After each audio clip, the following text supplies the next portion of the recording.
Well, welcome, everyone. What we're here to really celebrate this morning is a motion that will be tabled. I can't share with you the actual motion until after it's tabled. It will be tabled when I go up to the House at 10:30. But what it does is it calls for a gender lens to be put on the budget. I'll read you at least one line. To incorporate an intersectional gender equity perspective into the design, development, adoption, and execution of all budgetary processes. What will this do? This will, for one thing, increase women's participation in the paid labor force, which will help grow the economy. There was a Royal Bank study that's estimated that GDP would grow by 21% if women and gender minorities had equal outcomes in the job market as compared to men. These stats, by the way, are all in your notes there. And when we look at budgets through a gendered lens, especially the Ontario budget, these are the kinds of things that we would be looking at. For example, the Ontario Child Benefit supports about 500,000 families across the province. A large group of those who receive assistance are single mothers. So again, what happens to their rates means what happens to women. Ontario has the highest cost of full-time childcare for children, with a median cost of just under $700 per month. Gender-based budgeting could make that more affordable for women and families. Again, investing in childcare is an immediate payback. We see this from the Quebec example, where each $100 of subsidy for childcare paid out by Quebec brings in $104 in tax revenue for the province and $43 for the federal government. So it's a net income generator, as well as being good for women. And around, for example, 1,000 trans individuals wait for transition counseling and healthcare here in the province of Ontario, often with potentially suicidal results. And wait lists themselves need to be viewed through a gendered lens, again, under the health portfolio. The Government of Canada has made moves in this direction, not as far or as fast as we'd like. The Auditor General has said that few departments and agencies were actually using the gender-based analysis that was called for in 1995 as part of the UN Beijing Declaration and Platform for Action, which Ottawa at the time committed to. But a supplement to the 2017 budget will include an assessment of the current conditions of gender equality in Canada, an analysis of last year's budget, an analysis of the impact of the 2017 budget and goals for 2018, and spending proposals now at the federal level that are submitted to the Treasury Board are now required to provide proof that gender was considered. So again, far ahead of what we're doing, which is nothing at the moment in Ontario. There's some discussion about which countries are really farthest ahead on this file. What we can say for sure, there are 12 countries that are actually doing this in a very active way. There are about 26 countries that actually have this as part of their process, and there are about 200 governments, both from the municipal, provincial, or federal level around the world, that look at their budgets through a gender lens. A couple of examples of what happens when you do that. In Austria, gender-based budgeting has resulted in reform to reduce taxation on secondary earners, which had impeded women's labor force participation and a reallocation of funds to combat domestic violence, for example. In Mexico, gender budgeting has led to a focus on diseases that specifically affect women: cervical cancer, ovarian and breast cancer, as well as teen pregnancy prevention, etc. I'm joined on our panel today by three powerful feminists who have worked over many years for equality. We have next to me, of course, Kristen Wong-Tam, Toronto City Councillor for Ward 27 and sponsor of a similar motion that has been passed at City Hall. We have Leila Sarangi, who's the Program Manager and Community Researcher at Women's Habitat of Etobicoke, and the Honourable Nancy Ruth, former Senator from Toronto and champion of gender budgeting at the federal level. Next week, we're looking at the 100th anniversary of some women getting the vote in Ontario. Women of color and First Nations women, of course, not till the 1960s, but we started to get the vote about 100 years ago. We're also looking at the Equal Pay Day. Of course, women don't earn as much as men still. That's happening next week. And the Day of Pink is happening next week as well. And today, outside on the front lawns of Queen's Park, there's going to be a prayer vigil calling for a look at social services and poverty in the budget.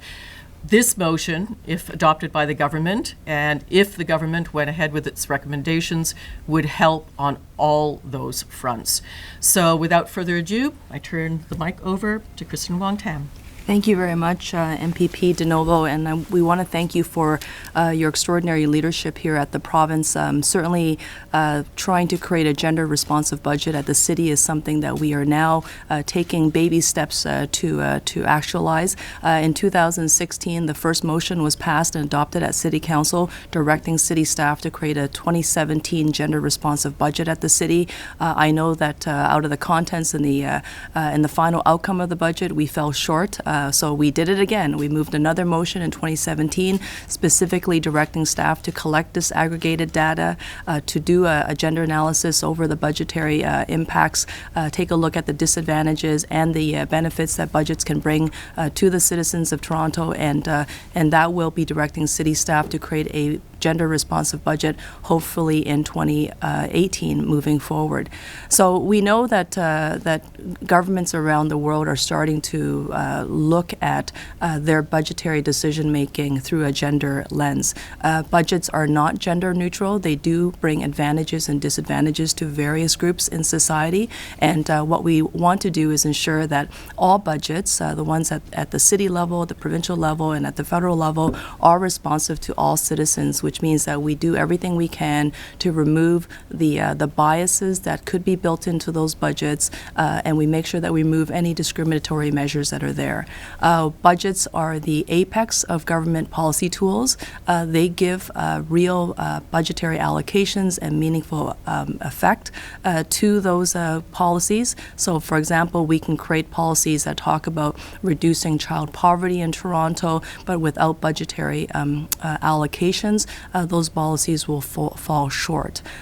Toronto just happens to have the shameful title of Child Poverty Capital of Canada. There's over 133,000 children in Toronto alone that go to bed hungry, and certainly we recognize that childcare is very expensive, with the greatest childcare costs in Toronto. Out of 35 countries around the world, Canada has the most expensive childcare program of any OECD country.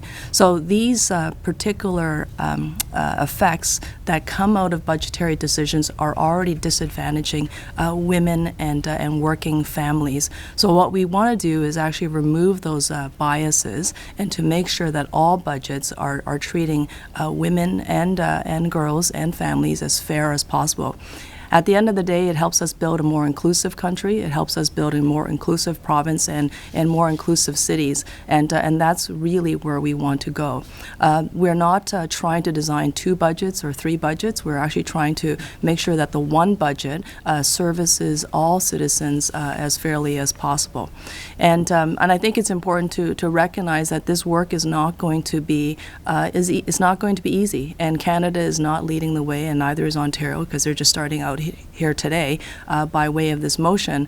But what it is, I think that's important for us to recognize is that that this is work that has to be done. There are other jurisdictions that are doing it, and there is no one-size-fits-all policy. We have to create the right mechanism, which is going to be a framework analysis that will allow us to collect the disaggregated data, to have a deeper dive and understanding of how the budgetary decisions impact everyone, and to make sure that we're going to empower women's participation in the economy, because we know that in the city of Toronto alone, 40% of the major headquarters for corporations are located within the GTHA. We have the economic output and power of $323 billion in the GTA. And if you don't have full participation of women in the economy, then you recognize that we're not going to be as globally competitive as we can be. And because women and girls oftentimes access city services and provincial and federal services, all public services, in greater proportions and numbers, how our governments allocate those funds to assist them, to enable them to participate fully in the workplace and at homes is going to be very, very meaningful. There's one other thing that I'd like to focus on is that it's not just the operating budget that the gender equity analysis has got to be placed on. We have to take a look at all budgetary decisions. So in the city's case, it means that we take a look at the operating budget as well as a capital budget and any rate-supported budgets through a gender-based analysis. And we recognize that infrastructure has a gendered impact. So the very expensive, big owners' pieces of infrastructure, whether it's highways or housing, schools, and how we build those hospitals and how we build out our communities are extremely expensive. But they do have a gender impact, and that's where a bulk of the money has gone historically. So if we put the gender-based analysis and a lens over that particular budget as well, I think that we'll be able to realign our priorities and start investing in the type of communities and the type of services that Ontarians and Torontonians and Canadians really need and get the maximum impact for our dollar. So thank you very much. Thanks, Kristen. Leila. Thank you, MPP DiNovo and Councillor Wong-Tam. It's been such an honor for me to support both the work that you both do. My name is Leila Sarangi, and I work at Women's Habitat of Etobicoke. We provide emergency shelter and community services to women and their dependents who've experienced gender-based violence, and the vast majority of who live in poverty. I just want to reiterate that an intersectional gender equity lens, it's a practical tool. It's a set of questions with indicators that guide decision makers to uncover and analyze the root causes of disparities that different groups of people face based on their social, their cultural, and their economic identities. This lens recognizes that it's both the revenues and the expenditures of public budgets that impact women in particular ways, and that these effects are compounded when gender intersects with other identities that can include Aboriginal identity, race, culture, language, citizenship, the amount and source of income, family status, disability, gender identities, geographic location in the province, among others. There are approximately, as was said, about 200 regions worldwide that conduct gender budgeting, and our federal government and the City of Toronto are setting up precedents for this kind of budgeting in Ontario. Governments that use a gender equity lens in both budgetary decisions and policy development make a strong commitment to collecting, understanding, and publishing disaggregated data through an investment of time and resources. To be able to fully understand this data, there must also be robust and ongoing engagement processes in place with the diverse women and gender minorities who are impacted by budget and policy decisions, and these engagement opportunities must occur during the design, implementation, and evaluation stages. The need for an intersectional gender equity lens, it is imperative. There's a persistent, substantial, and unacceptable gender wage gap that's at 30%. What this means is that on average, women are still making only 70 cents to the male dollar, and this gap widens if she's racialized, Indigenous, gender minority, disabled. Racialized women, immigrant women, women with literacy and language barriers are also clustered in low-paying and precarious working positions. So this means that women and gender minorities are generally the poorest members of a household, the poorest people in a neighborhood, and the poorest citizens of a region. Their incomes are even less able to keep up with the rising costs of housing, utilities, food, transportation, and other basic needs. And as a result, they're disproportionately reliant on these kinds of public services, including housing, transit, childcare, and community programs to make ends meet. Because of this income gap, increased fees and the lack of access to these services have greater impact on lower income women and gender minorities. For example, in Toronto, there are 18,000 children on the subsidized childcare waitlist. An intersectional gender equity lens would reveal that women are 20 times more likely than men to cite childcare as a barrier to workforce participation. And we know, again, has been said by looking at other jurisdictions, that investments into affordable childcare programs that get women back to work will yield broad social and economic returns where everybody benefits.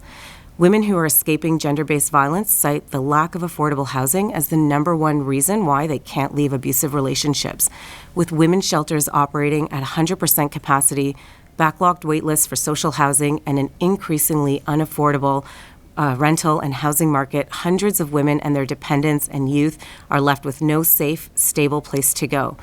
Last year, our shelter alone turned away 650 women and their children in need of emergency shelter. Ontario's budgets do not go far enough towards remedying these and other kinds of systemic disparities that diverse women and gender minorities face. A robust, intersectional gender equity lens applied both to budgets and policy decisions will provide the province with the correct tools to make decisions that will result in allocations of public resources that will reduce and potentially eliminate systemic intersectional gender discrimination. Women's Habitat fully supports MPP DiNovo's motion to incorporate an intersectional gender equity lens into the 2018 budget process and long-term fiscal planning and policy planning of the province. Thank you. Thank you. We always think of you as Senator Nancy. I'm thrilled to be here this morning. As a conservative, it just gives me enormous pleasure to sit with these distinguished women and keep pushing this province to take the leadership that I'm pretty sure is going to happen. For over 50 years, women and some men have been pushing for this kind of stuff in policies. Everybody knows who gets the money, gets the benefit. So what policies are chosen by governments at all levels have different impacts on men and women and boys and girls. And that's what this whole business is about. My sort of role in the federal government since Chrétien in 95 got pushed into signing us up at Beijing was to go down in the elevator in one of the Senate buildings with Sheila Fraser, who was then Auditor General. And I just, out of hand, said, "Sheila, would you ever do a gender-based analysis of government departments?" She looked with a twinkle in her eye. She said, "I think I might. I'll go talk to my staff." And so she rearranged things. And so the first gender-based analysis audit was done of federal government, of 5 government departments. And there's been another one that was done 5 years later by the present Auditor General. Now the question is, will in the federal level of government, and this applies to every other level of government, is it enough to have a watchdog like an Auditor General, or must every department or every agency of every level of government have to do a gender-based analysis at the very beginning of when they initiate policy decisions? You'll all know that in the federal government, every new policy that comes forward must be accompanied by a gender-based analysis. And we, civilians, need to be rigorous in paying attention to what those analysis says. It's not enough to go up on the federal government's online program and do a 2.5-hour sort of quiz test on understanding GBA, but to seriously sit down and think, how does this impact women? How does it impact men? Boys, girls, everybody. And that's what GBA is about, and that's why I'm so thrilled to be here and to think that Ontario will take the leadership in Canada for this level of government. It's wonderful. Kristen's talked about the 200 and Cheri, about the 200 or so governments. The World Bank has done studies. UN Women's done studies. There is so much material out there. There are international groups of feminist economists all working on this. There are lots of controls. There are lots of models that Ontario can pick up. And what a wonderful way to show leadership in Canada. I'm thrilled to be here. Thank you. Thank you very much. The Senator made me think of an example of a bit of budgeting that has a different impact for men and women that came out, and it's in your notes there, but federally in 2012, pension income splitting cost about $1 billion. About 89% of that was claimed by men. So again, if you have a gender analysis of the policies that government brings in, you can see very readily who benefits and, of course, who doesn't. Are there any questions? Is there anything in the previous budget, Mrs. DiNovo, that did favor men here in Ontario? Well, one could look at it this way and ask the question, what was in the previous budget that didn't favor women, that didn't have a gender lens applied to it, and how would that have looked different? Childcare. We heard about the shelter crisis in Toronto for women. Certainly the equal pay days coming up next week because we don't have equal pay. That can be affected by the budget. Various tax measures, of course. One can look at them in terms, and we haven't look at them in terms of, who's sitting on the board of the corporations that got the tax breaks. Where does the money go? How is the money used? There's a variety. So without that gender lens and without the data to look at it, and without requiring that of the various ministries, it's difficult to say, but one can conjecture. So no, it hasn't happened. That's why I'm bringing in the motion. The Premier has sort of championed herself as a gender equality rights person. She's talked about, equality on boards and the composition of her cabinet. Why do you think she hasn't already done this? It's a good question, and one you should ask her after Scrums today.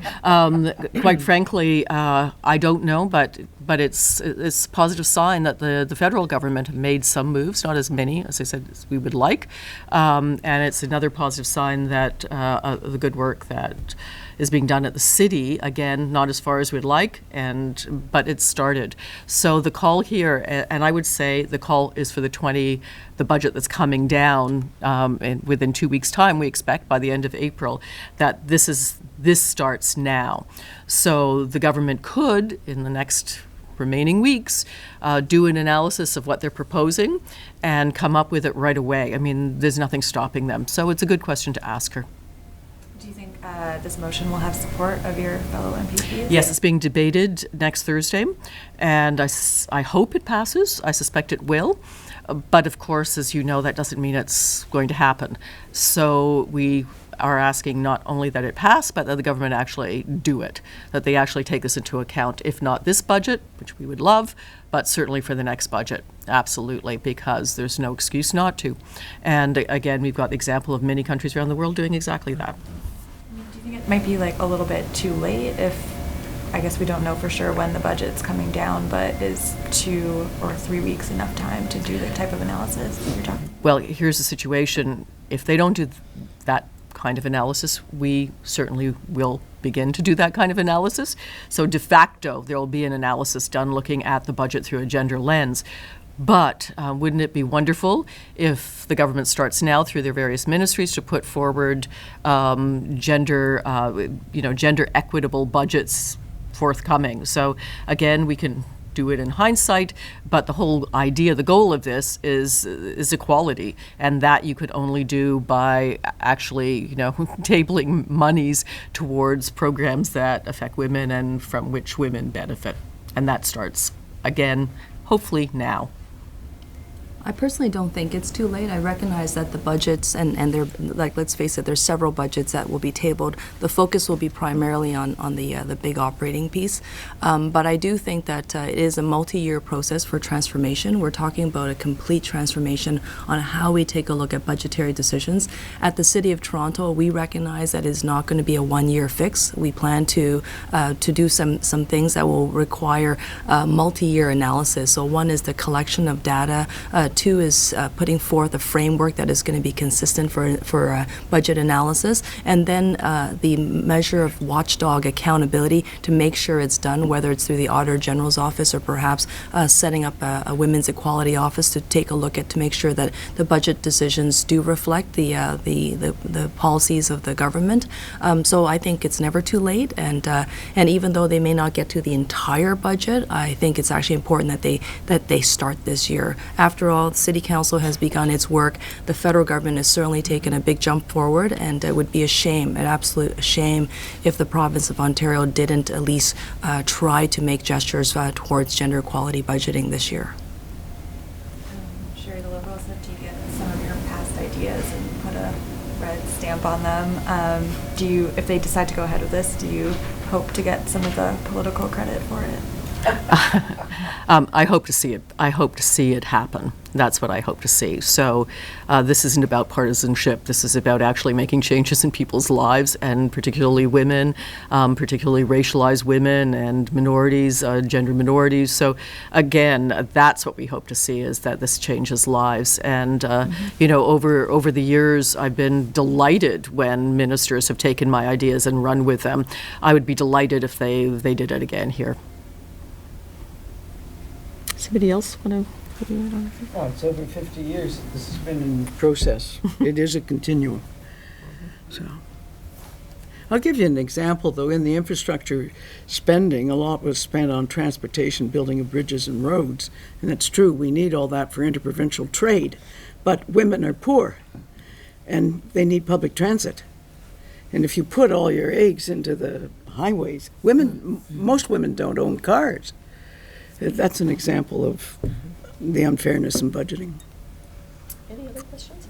Senator, you've seen a mentality changing over the years. I mean, if we had brought that 20 years ago, I guess the response would have been different. Do you see people now are ready to analyze this and comprehend this and take time to There seems to be a great willingness in Canada to do it now. It's also more common in say some countries in sub-Saharan Africa, where they've built new constitutions, and they're able to put in these concepts from the very beginning. With Canada, well, we're 150 years old, so we're not one of the new countries. So you'll see other countries all over the world moving forward. There are great cities like Vienna that have a superb gender-based analysis lens on their city budgeting and so on. Argentina is a good example. So things do move, and and with the internet, it's just wonderful because we're all talking to each other around the world. Who's doing what, and why, and what ideas they have, and what kind of blocks they're getting. So it makes a huge difference. It's a process, and we're winning it, and it just feels so good. That's good. Anything else? Then I just want to say thank you, to our panelists. Thank you for coming out. Thank you for covering this. And thank you for our guests, too, for attending. And hopefully, if we do this again next year, we will be looking at a budget seen through a gender lens, and that will make a real difference in the lives of women and others. Thank you. Thank you.